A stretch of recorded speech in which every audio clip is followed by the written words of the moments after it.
how to denoise our matrix. So that is, we will give you a quick lecture on optimal shrinkage. And there will be a detailed one later, but probably not today. And the mathematical framework under this framework is random matrix theory. Okay, but certainly this is a topic that can take another 10 hours to cover, and we may do it later, but not today. Okay, so what do we want? Again, this Z matrix, right? Now what you can say is, look, we have a low rank structure, right? We know S is low rank. And suppose the signal is strong and the noise has some nice behavior, then maybe what we have will be Z is summation LO from 1 to NP, and this I use SLO, phi LO, and the psi LO transpose, and the S is LO from 1 to D, right?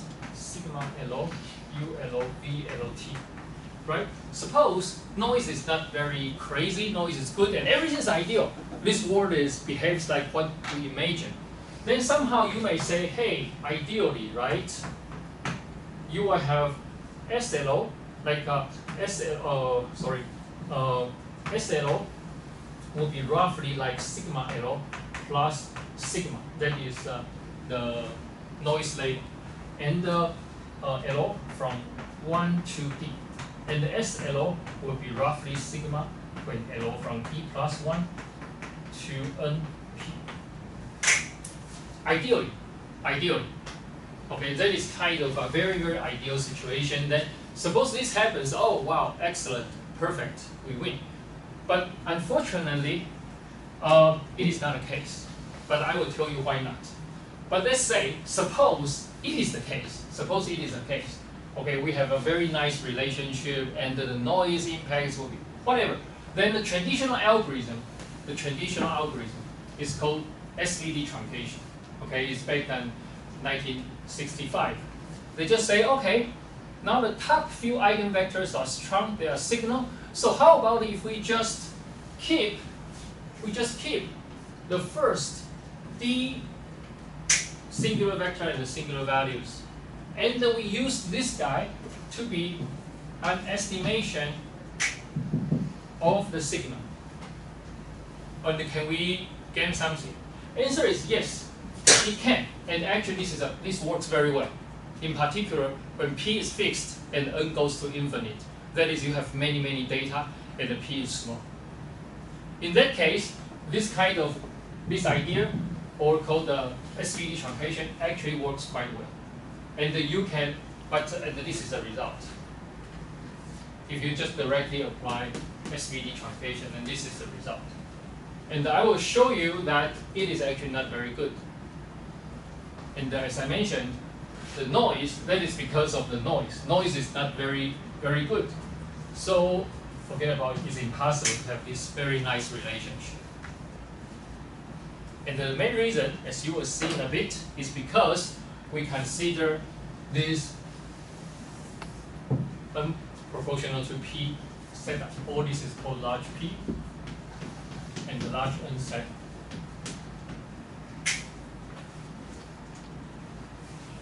Okay, before we come to discuss this one, I want to show you some very simple examples so that you can visualize it.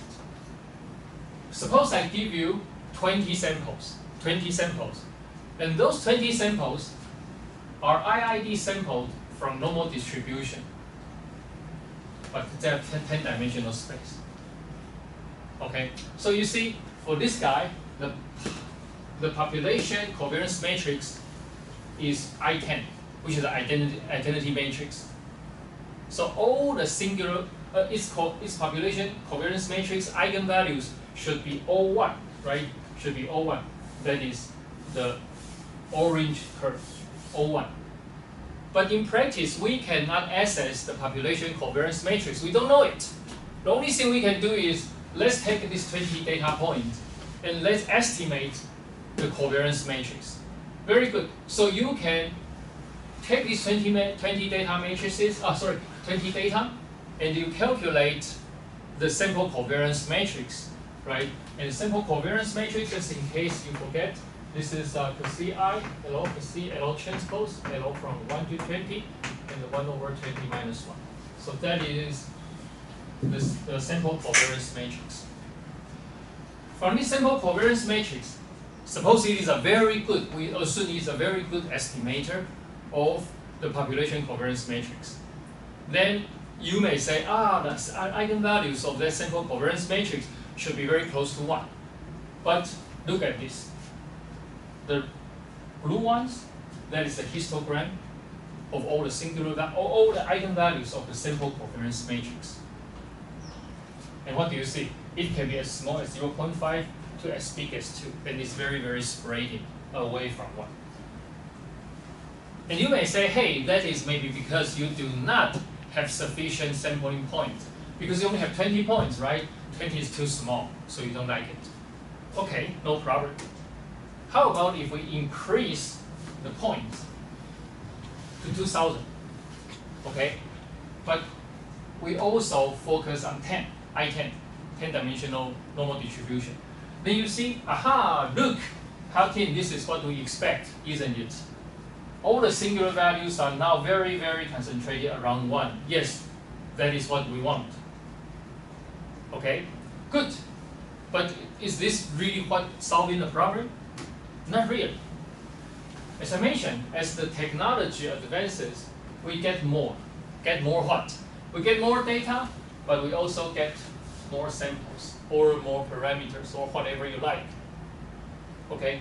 No matter what, our model says that suppose you have 2,000 points from 1,000 dimensional vector, then this is a histogram of all the eigenvalues of the sample covariance matrix. You can see the sample covariance matrix as the blue one is again far away from the orange 9. And this histogram can actually very well approximated by this red function. And what is this red function? This red function is called the Marchenko-Pastur law. It tells you that suppose you work in this framework.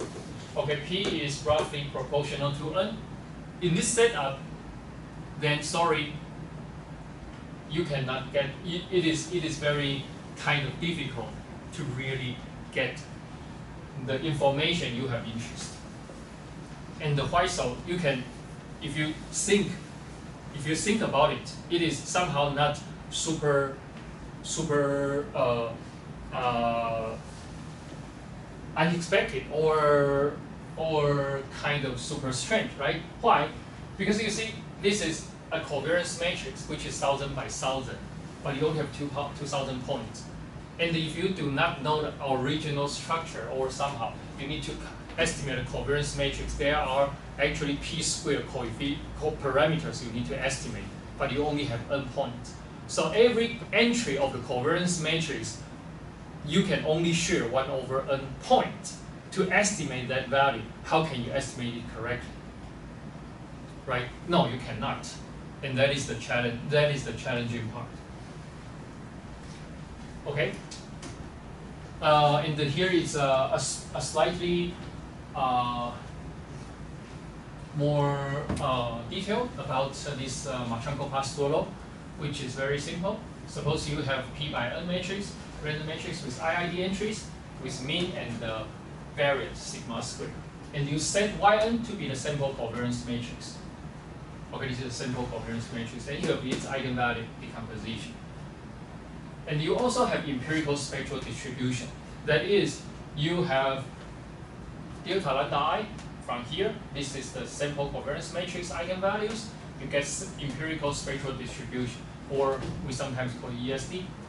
Okay, and so that mu n is actually a measure, and this measure is defined. This measure of a subset, a measurable set A, is defined in this way, which is very simple. It's evaluated in this way, very simple. And there are some very basic facts which you can take. You can imagine, for example, X transpose and X transpose X have the same non-zero eigenvalues, although they have different numbers of eigenvalues. But for the non-zero eigenvalues, they are all the same. And you can, if you don't know this fact, you may want to doubly check it. It's very easy. Okay. And when P is greater than N, sometimes you can say this is degenerate because, as we will see, there will be a lot of zeros.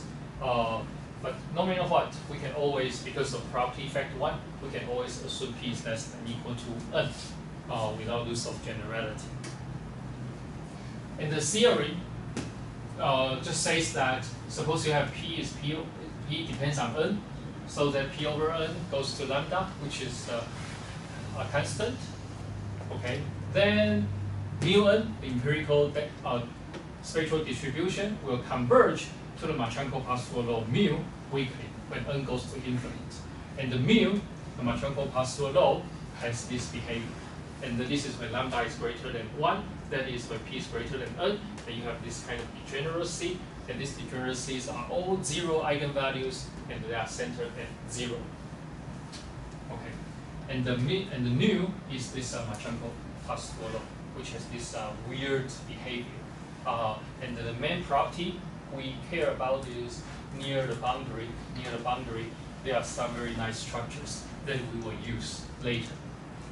Okay, and there are some formula. Seriously, I can never remember this formula, but if you need it, you can find it easily online. Okay, so this is a very basic fact about this sample covariance matrix, which is actually a very popular topic in statistics, and usually was thought to be simple, but it is actually not that simple. And so based on that visual inspection, let's take a look at the first fact. That is, the noise behavior is strange with a universality phenomenon. And what do I mean by this? So let's assume noise is white. And what does it mean? It means that the entries are IID. This is already non-trivial. This case, even if it is white, is already non-trivial. So let's consider this simple spike model. That is, just like I showed you, you have the data, noisy data, and this noisy data comes from clean data plus CI. But now we discuss everything on the covariance level. Covariance level. That is, you make an assumption that you have XI data and CI, you have expectation 0, covariance is sigma square IP, and the eta I here is random variable, and the CI, they are independent. Okay, but this eta I will be a random variable coupled with some basis. And this is what you can see. If you do a simple direct calculation, the covariance of yi will be lambda I here square. This is lambda I square. So you square it, you get lambda I, and the sigma square, which is the noise. And you have ui transpose plus ui transpose sigma square. So that will be the covariance of yi. And from data, as I mentioned, we only have sample covariance, and sample covariance is evaluated in this way. Okay, and you have LK, phi k transpose. So that will be the sample covariance matrix you can get. And the main theorem tells you that, again, in the large P large N setup, suppose C is white, C and X are of finite force moments. Then we have some very, very interesting behavior. First one, the sample eigenvalues LK, sample eigenvalues of LK will converge to some nonlinear functions of the underlying true eigenvalue. That is, the sample covariance matrix eigenvalues will not be linearly related to the true underlying noise. It is actually nonlinear related. this is LK will be related to lambda k plus sigma squared divided by something that still also depends on lambda k. So this is very nonlinear. The interesting thing here is, suppose lambda k, that is your signal is not sufficiently strong. If your lambda I is weak in the sense that it is less than sigma squared times square root of gamma. Suppose this is the setup, this is the assumption.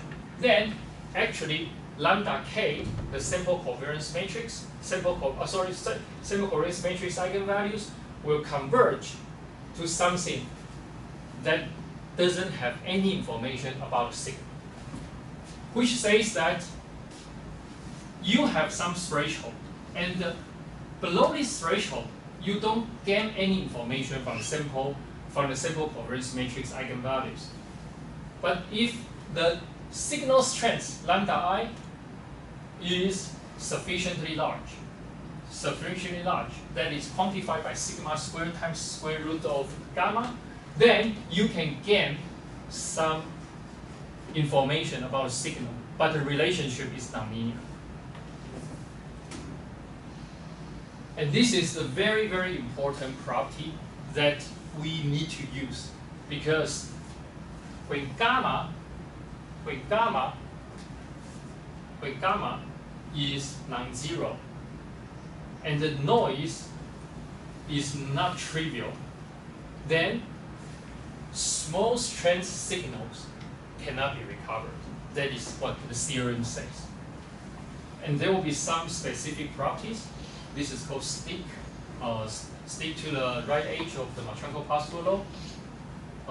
But if the signal strength is sufficiently strong, then you can escape and get information. But is this the end of the story? No, it's not the end of the story. Otherwise, the problem is simple. If you look at the if you look at the eigenvectors, now, if you look at eigenvectors of phi k and uk, if you look at phi k and the uk, ideally you hope phi k to be as close as possible to uk, or phi k is just uk, then that is perfect. But the problem is, no, it is not. It tells you that suppose gamma is positive, the uk and the phi k, there will always be an angle in between them. There's always be an angle in between them. And this angle is, again, non-linearly dependent on the strength of the signal. And there is also a transition phenomenon, or a cutoff, about sigma squared times square root of gamma. Okay, so if lambda k is not sufficiently strong, then the eigenvector you get will be totally perpendicular to the true eigenvector, which means the information you get is totally wrong. It's totally wrong. And even if your signal is sufficiently strong, there is still a bias. There is still a bias. But this bias may disappear when you have super strong signal. But when you have super strong signal, that is when lambda k is very, very big, then this is equivalent to what? This is equivalent to you have very, very small noise. But in practice, we have big noise, we have large P, large N, and then how to handle it. That will be the challenge. Okay? So this tells you that if you have interest to study, to use the covariance matrix, and when do we need it? There are many scenarios. For example, in principal component analysis, then you have to be very careful when the data is high dimension. It satisfies this large P, large N setup, or high dimensional noise, or we have high dimensional setup. Okay, and there is a review article by Nick Cook, which is my previous colleague. It's a nice review. But the main trouble is how much do you believe in IID noise? Well, this IID noise story has been well studied maybe before 2010. 2000. Well, the first one was by me, 2012, 2011. But then people generalized it to non-Gaussian noise and so on. But no matter what, Gaussian noise, sorry, IID noise, how real is it? It's not very real. It's not very real. And what about if you have more complicated noise? How will the noise distribution behave? So, for example, on the right-hand side, let's consider another noise. Suppose the noise is 1000 by 2000 matrix, but this time I will assume that the covariance of sigma is A tensor B, which means the noise is not only colored, but there is only dependence in between different samples. Suppose this is the setup, and I run some simulation. Then you can see that the final distribution of the noise is far from the Marchanko pass-through law. So if you make an assumption that the data is white noise, it is IID, and run the analysis, then you are doomed. You get wrong results. You need to pay attention to the noise structure. And how to handle this will be, you need quite a lot of modern random matrix theory tools, and we will cover that part later. But I want to tell you at least some very basic results. Suppose you take that structure into account. Okay, so now, back to the model. Now we know that you have some noise matrix, but this noise matrix has some structure. How to model that structure? And what we consider is something very simple. We just say that sigma is A health, X, B health. A and the B are both positive definite matrices. A will model the dependence in between cycles. B will model the dependence inside one cycle. And then if sigma has this property, we call it separable. We say that sigma has a separable covariance matrix structure. And we will focus on that setup to model the fetal ECG. And under this assumption, we proceed to design an algorithm and see what's going on. Okay, and here again, we will assume N and P are comparable. Okay. Okay, good. Now we need to study, okay? Now you told me that when we work with the covariance matrix and there is noise and the data has high dimension, then we run into some troubles, right? There will be some kind of, Marchanko pass-through law and so on. But right now it's no longer white noise, and we are talking about singular value decomposition. We're talking about square matrix. It's not covariance matrix. Then will there be any similar result? Yes, there is a similar result. That is, suppose you have Z, okay, and the Z is this has this relationship. And you have S. S is the model we have interest, which is low rank. And you have sigma, which is separable covariance matrix. Then we can show that the singular values actually will converge almost surely to a nonlinear function of, this is S, this is SL, this is SL. Oh, sorry, this is a typo. Okay, there will be some nonlinear relationship of SL, which will be theta of sigma I, and phi I uj, that is the true singular value and the true singular value vector, and the estimated singular vector will have again the deviation, which is again also quantified by some functions a1 of sigma I. Okay, this is S, and this is correct. So this is a typo. And if sigma I is sufficiently strong. And what is the nonlinear function theta and I? That is something we will discuss in the later lecture when we focus on the theoretical analysis of this kind of separable covariance matrix structure.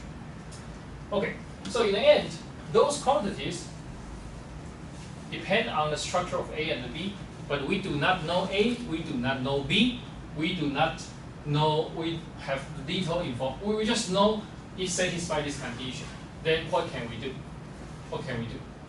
Okay, and you can see that the visualization of what I show you, the UI and the phi, there will be an angle, okay, and the singular value Si, S1 will be deviated from the true sigma I and so on. Okay, so if you just say, let's forget about this high dimensional structure, but let's just use truncated SVD like I showed you before.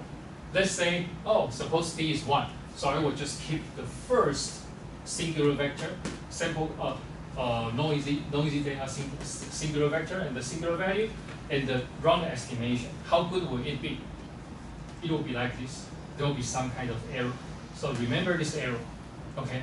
There will be some error because this is the ground truth here. This is the ground truth, but this is the estimated one.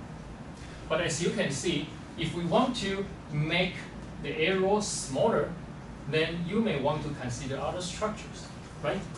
And that is what we will discuss here about optimal shrinkage. What is optimal shrinkage? Remember again this picture. As I mentioned, singular vector and the singular vector of estimated singular vector and the true singular vector, there is an angle, okay? And this angle is in high dimensional space, which has a very high dimensional cone that we cannot control, we cannot touch it. So we do not expect to change the singular vector. But what about singular value? Singular value is a value and it is satisfied by some nonlinear relationship. So we may be able to do something there. Yes, we can do it, right? So what we do is we will consider to improve the error using the truncated SVD. What about if we design some loose function, for example, Frobenius norm, and we want to take this Frobenius norm and minimize the estimated, the denoised matrix, so the denoised matrix and the true clean matrix is as small as possible. What about if we try to minimize it under the oracle assumption and design some function or design some algorithm to correct the singular value? So that is the basic idea. We assume we have the model called SI, and we know there will be some kind of nonlinear structure. Okay, in large P and large N setup, there will be some weird thing. Okay, so now let's take a look. We assume we want to take the Frobenius norm, for example, into account, and we will design something so that if we do the denoised matrix is as close as possible to the true signal. Suppose that is what we want. Okay, and then if you can see, and you can consider other loose functions, but like operational or nuclear norm. But this is we consider Frobenius here. Then you just try to take some loose function which is designed as the limit of the Ln. Ln is the loose function you design, like this one. And where eta is a possible nonlinear shrinker. Some shrinker, I don't know what it will be. It may be linear, it may be nonlinear. And turns out it is nonlinear, and that is the eta. And you try to shift the singular value, estimated singular value, to eta of singular value Si. And it is usually different from sigma I. And this will allow us to obtain the minimized Frobenius norm estimation. That is, we get the best data matrix back when we respect the singular vector bias and by correcting the singular value. Okay, and this idea leads to a so-called optimal shrinkage, and we denote it as eta L. And the so-called optimal shrinkage is we will assign Si tilde to be the denoised matrix, and that is the summation of eta L of all singular values and the phi L psi L t. So that will be the optimal shrinkage. Okay, and before we go to details, we will not do it today, but before we go to details, let me show you, suppose we can really do this optimal shrinkage. Suppose we can really do it, what do we get? Okay, now, this is the noisy data, this is the clean data. If you run TSVT, then this is the trend, this is raw fetal ECG you get. But if you respect the separable covariance matrix, if you respect the large P large N setup, if you respect all these crazy things, then this is the result you get. You can get a much clear, almost all the fetal ECG recovered, almost everything. And the key reason, as I mentioned, is because N is proportional to P, so that the traditional truncated SVD may not behave that way, and you can see the very clear difference. Okay, so this is the proposed optimal shrinkage algorithm of this kind of stuff, which is called E extended optimal shrink, and there will be several steps, and the details will be in later lecture, and the reference is here in the archive. And you can see a comparison. And the comparison is if you consider the dependence, the dependent noise structure or not, then you can see that the recovered results are quite different. For example, the red one is you use the traditional optimal shrinkage. That is based on the IID noise assumption. Then you can see, well, it's not really that bad, right? Almost good. But if you look at the final raw fetal ECG, you see there are some kind of a lot of remaining artifacts, which are not very good. But if you respect the color noise structure, sorry, the separable covariance noise structure, then you will see that the final result is much better. It's much better. You get much less impact of the remaining part of the maternal ECG. And this is an illustration of a semi-real simulation. That is, we simulate a transabdominal maternal ECG from a real database. And what do we do? It's very simple. We take two ECG signals, and we kind of do the resampling to make one ECG to have a higher frequency rate and a smaller amplitude to simulate the fetal ECG, and we sum them, and then we add some noise. And this noise is more realistic in the sense that it's stationary, and this is the simulated transabdominal maternal ECG. And if you run truncated SVD or the other algorithm, then we will talk in a bit when we discuss more details of optimal shrinkage. Then you will see these two may not be super good, but if you take everything into account, then the result is, compared with the true, you can see almost all details are recovered with very little noise.